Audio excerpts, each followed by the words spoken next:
Somewhere along the way, you were handed a blueprint, invisible but heavy. It said, be productive, be better, be healed, be more, be less, be quiet, be loud, be something other than what you are, because what you are is never quite enough.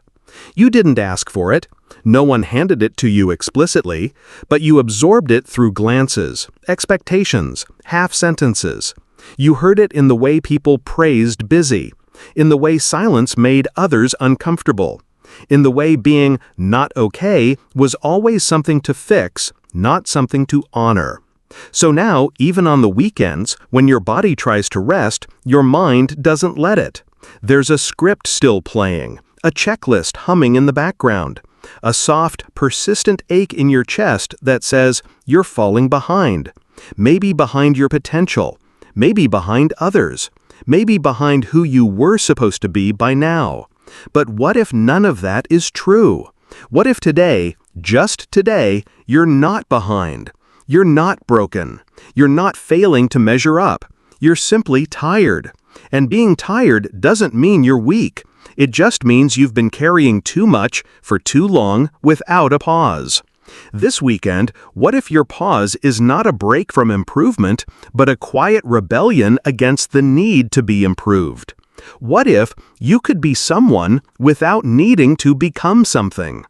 The self-help world will tell you there's always more to refine.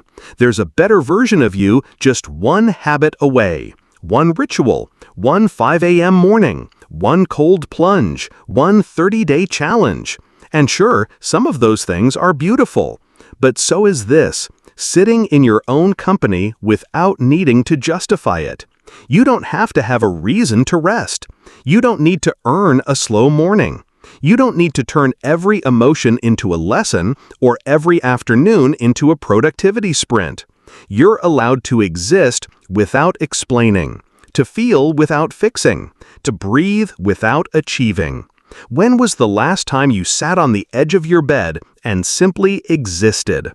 Not planning, not editing your thoughts, not wondering how you'll explain your day to someone else. Just existing. Maybe that's the real healing. Because healing isn't always about peeling back layers of trauma or achieving peak mental clarity. Sometimes it's about remembering you were never a machine. That your worth isn't tied to your output. That your presence is more valuable than your performance.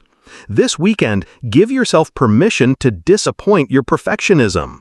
Let the dishes sit in the sink a little longer. Let your inbox remain unanswered. Let your schedule stretch and breathe. Let your soul catch up to your body. There's no prize for burnout. There's no badge for having it all together. There's no trophy for being the most healed person in the room. But there is peace. There is softness. There is that deep breath at 2 p.m. when you realize the world didn't fall apart just because you took a nap. You're not lazy. You're living. You're not regressing. You're recovering. You're not broken. You're becoming whole, slowly, softly, without rushing the process. And maybe the version of you that doesn't always chase growth is closer to peace than the one who never stops running. The idea that every moment must be used well is a quiet kind of violence. It turns our weekends into workshops, our rest into research, our joy into a means to an end. But you can say no to that. You can say yes to softness. Yes to lying on the couch in sunlight. Yes to music with no lyrics and tea that goes cold before you finish it. Yes to that book you keep rereading, not for information, but for comfort. You're allowed to want things that don't improve you. You're allowed to love things that don't make you smarter or more successful. You're allowed to simply like what you like, even if it's silly, even if it's soft. There is a kind of intelligence in rest, a kind of bravery in doing nothing, a kind of wisdom in letting the world spin without your constant management of it. Let it spin. Let it be. You're not missing anything by slowing down. You're noticing things others rush past. You're reclaiming moments that aren't shaped by algorithms or outcomes. You're remembering how to feel, not just function. And in that space, something beautiful opens up. A different kind of presence, a different kind of self-trust. Not because you accomplished something new, but because you dared to be without needing to become. You've already survived so much. Maybe you don't need to fix yourself today. Maybe you just need to come home to yourself. The quiet version, the gentle one, the version who no longer begs for approval by overperforming. They've been waiting for you. Let's say you stop reaching, just for now. No reaching for improvement or insight or enlightenment.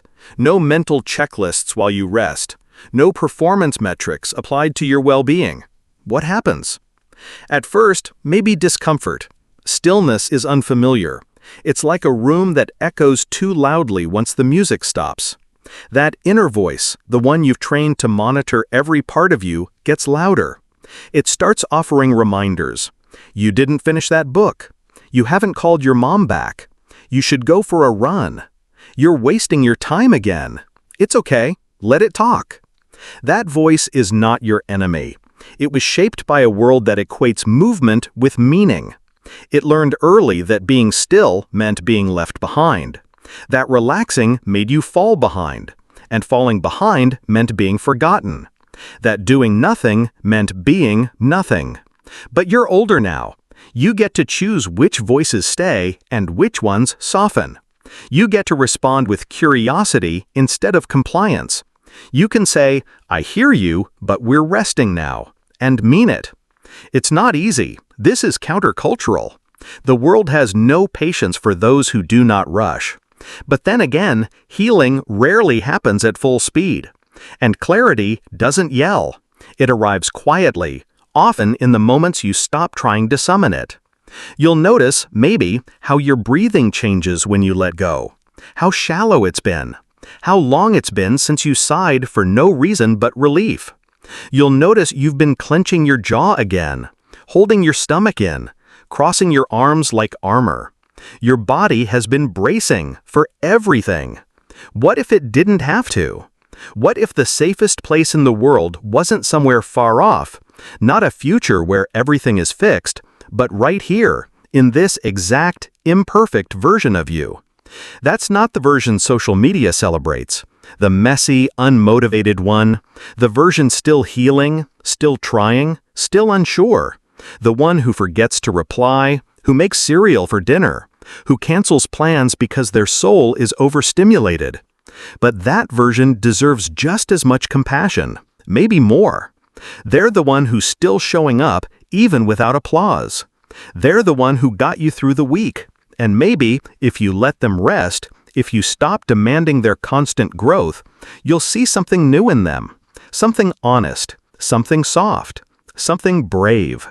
Because staying soft in a hard world is an act of rebellion. Refusing to harden, to hustle, to perform, that's courage. And weekends can be your sanctuary. A place where the to-do list no longer matters. Where your value isn't up for measurement. Where you exist because you exist, not because you earned it. Spend a few minutes doing something useless. Trace the light on the floor. Stir your coffee slowly. Write a poem no one will read. Whisper something kind to yourself out loud. This isn't frivolous. It's sacred. You don't need to explain your joy or defend your rest or justify your soft moments. Not to anyone, not even to yourself. You can let them be what they are, pauses in the noise, little sighs of being, proof that you are here and that here is enough. There's something rebellious about joy that isn't productive, about peace that isn't earned, about liking yourself even when you're not trying so hard. And there's something radical about declaring, I am already enough, even when you're tired. Even when you haven't done your journaling or yoga or mindfulness. Even when you let the day pass without a single goal met, especially then. Because if you can love yourself in your stillness, you can love yourself anywhere. That's what the world forgot to teach you. That your worth wasn't built in motion. That your goodness isn't a product of effort. That being loved doesn't mean being perfect. There is no final form to become, no ultimate healed version, no life where nothing hurts and everything makes sense. There is only you, right now, becoming again, slowly, with breath and pauses and quiet weekend mornings.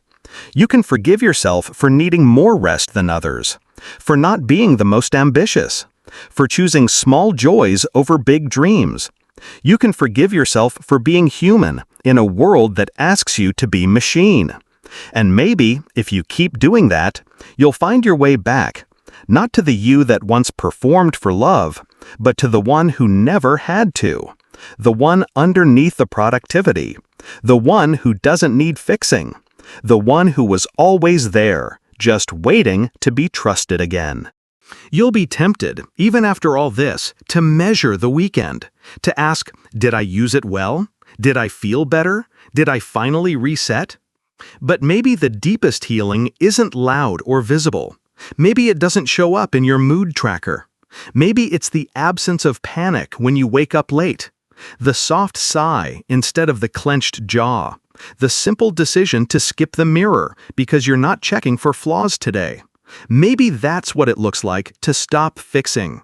Not because everything is perfect, but because you finally decided you're allowed to be in process, unfinished, unoptimized, unapologetic. The world won't always honor this. It will ask again and again for the polished version of you, the motivated one, the one who gets back on track. But you don't have to go back. You're not a program that needs rebooting.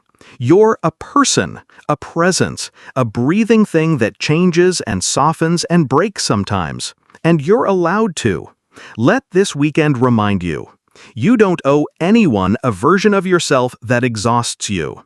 You don't need to explain why you didn't do more, didn't post more, didn't prove more. Your life isn't a pitch. You are not a product. You are a pulse, a poem, a collection of contradictions that somehow still holds together. And even on the days when you don't feel strong, even on the weekends where rest feels restless, you are still allowed to be and to belong. So go gently now. Close your eyes if you need to. The world will still be here when you wake. And maybe, just maybe, it will feel a little kinder because you chose to be kind to yourself first.